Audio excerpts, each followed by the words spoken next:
Brilliant. Thank you so much. Thanks, Matt. Thanks, Rachel, and thanks, Jeremy. Really, do you know what I was thinking when we saw the slides of some of the rewilding, if you like, of some urban areas? I felt my shoulders drop. We just go, that looks lovely, doesn't it?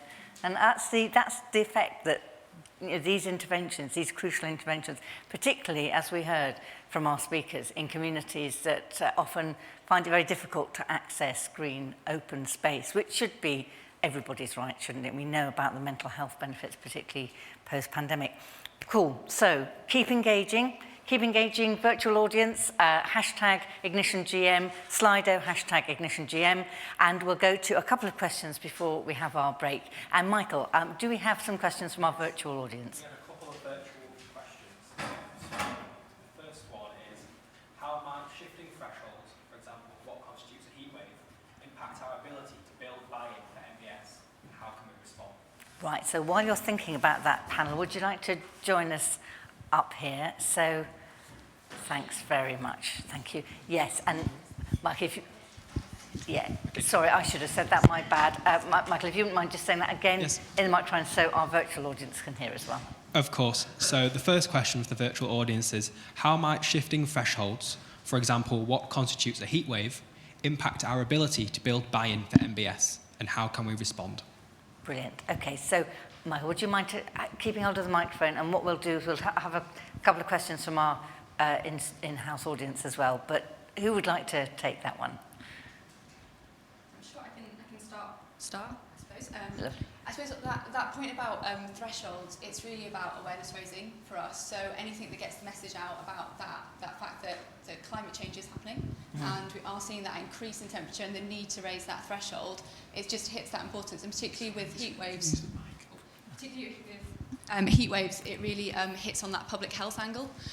So highlighting that, because a lot of that sort of increase in temperature rise is linked really, really sadly to avoidable deaths, particularly in our elderly and most vulnerable populations. So in terms of bringing in new partners, such as our public health organisations, and speaking to them, things like that, and the fact that that threshold has had to be raised because of the increased frequency of these events, I think it's really good to get our message out there and to raise awareness. Brilliant. Thanks. Matt?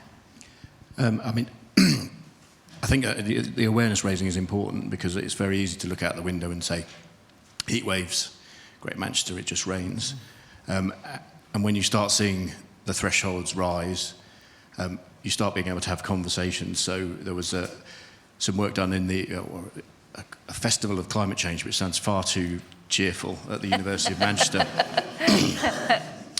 Where they had a session on the health impacts of extreme heat, and it does really affect people, and people need to change their behaviours, how they actually act.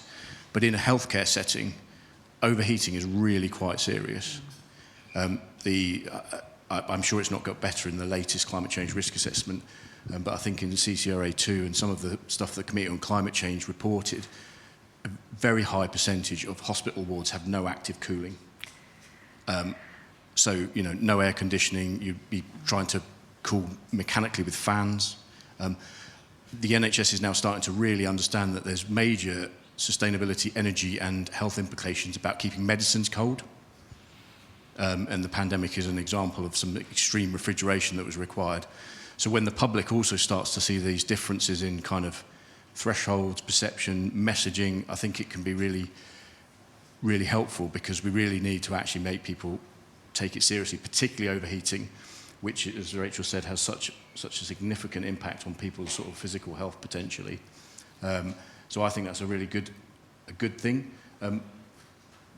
But the vast majority of the public will never spot it. So I think it's an education and awareness raising need if we're going to capitalise on that kind of slow realisation that overheating is an issue. It's really interesting that cultural change that we need. I mean, you're absolutely right. Most people in most parts of the UK think, well, it's just constantly raining, isn't it? And in fact, as I seem to remember, the Greater Manchester area has had it more than its fair share of drought orders or restrictions on water use because of the lack of rain in some years. And yes, I mean, culturally, the papers, the minute it hits 80, everybody, oh, look at the beaches, few what a scorcher, the whole thing. When actually, we probably, I mean, you don't want to be, have a downer, but probably we need to celebrate the rain as much as we do in the weather forecast, for example. Yippee, it's going to be sunny again. Well, we need to celebrate the rain as well, because that's just as precious as sunshine. Great. A question from our studio audience. Gentleman with his hand. I love that. Thank you, sir. Ask the first question in the audience. Thank you. A broader context question, really. I mean, how do you kind of balance support for green infrastructure in the Greater Manchester area when I look at the GIS map and there's like 52% of rural land and the pressure on that land for new housing development? You know, so there's 550 houses going up in Castleton on open protected land. You know, so whilst you're trying to kind of protect what's already built, we're also trying to balance that out with huge housing developments. And how does that transform into planning policy so you can offset the carbon emission? Are we not just creating like a problem and then trying to find a solution for something that we're creating constantly? That's a really good question. So that meta question about the balance between pressure on housing and people needing affordable homes and also pressure on the environment. Jeremy, would you like to take that? Yes, I'll have a go at that one. So I think one of the ways forward is to look at green infrastructure resources in a strategic sense. And I think quite often we're quite opportunistic with how we approach GI investment and even potential conservation. And so there are certain areas that have got real capacity to deliver on climate change adaptation, on biodiversity, on flood risk management.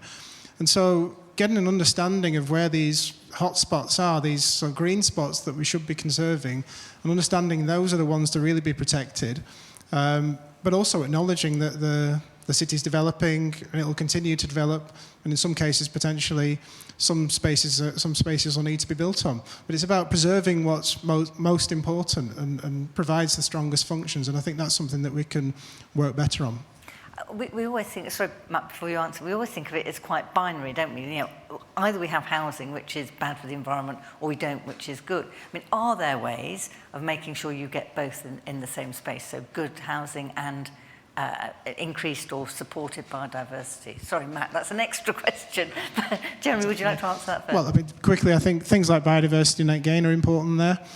We can see that there's a push towards the recognition that some spaces can potentially be enhanced, and that's part of that answer in terms of recognising that change is going to happen, but trying to build in certain functions, green infrastructure functions to new developments. Difficult questions around some of the existing built environment, where it's potentially harder to retrofit some of these solutions in. But I think as you mentioned, the Environment Act has got some positive elements to it, and I think that's one of them. Brilliant, thank you, Matt. I think particularly the kind of challenge in the urban area. So forget on the edge. I mean, there are other issues, but the sorts of technologies we're seeing and some of the suppliers you'll see there, actually, new or existing urban spaces can actually be retrofitted. So we'll see, I'm sure, there was a picture of part of the living wall at the University of Salford, living lab and my slide deck. The main wall there has a size of about one tennis court, Norhan? And actually, so it's not incompatible.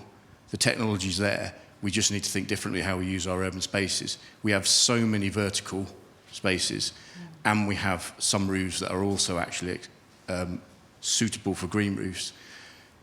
So we can still have development in the urban cores, and we can still green. And we can do both those things. We just need to do it at much more of a scale, and we need to get it to a point where those products start to become mainstream and therefore cost effective and understood around their application and the kind of acceptance of them. Brilliant, thank you. Michael, should we have another question from our virtual audience? Well, sorry, getting your steps in. Thank you. So this question is probably directed best at Jeremy. So it's, how is green space defined for urban areas? Is attention being paid to increase of biodiversity? Perfect, thank you. That's a good question. I think there's different ways to define green infrastructure. I think if you look at the land cover as we've done within the work within Ignition. That's one approach, but that doesn't necessarily tell you something about the habitats that are included within those. Doesn't necessarily tell you about the quality of those spaces. For example, whether the canopy is of mature trees or more recently planted trees. So yes, we can look at it in a fairly straightforward fashion in terms of land cover, but in terms of thinking about biodiversity, that's where you need to sort of go further. You need to ground truth these locations. You need to undertake surveys to understand what the different populations might be present within those spaces. So, quick answer there. Brilliant, thank you very much. Gentleman over there, thank you. If we could be as focused as possible, sir, that would be great, because we've got 90 seconds left. No pressure, obviously, but... Thanks.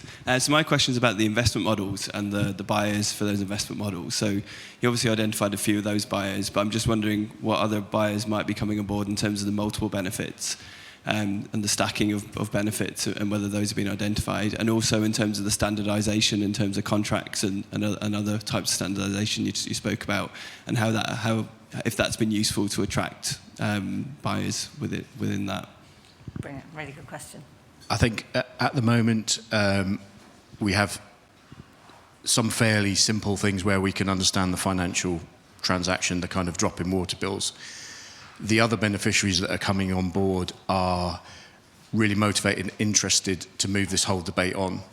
So I think our pipeline with the kind of monitoring strategy, so if we do those SUDs in schools and we really understand what the educational benefit are.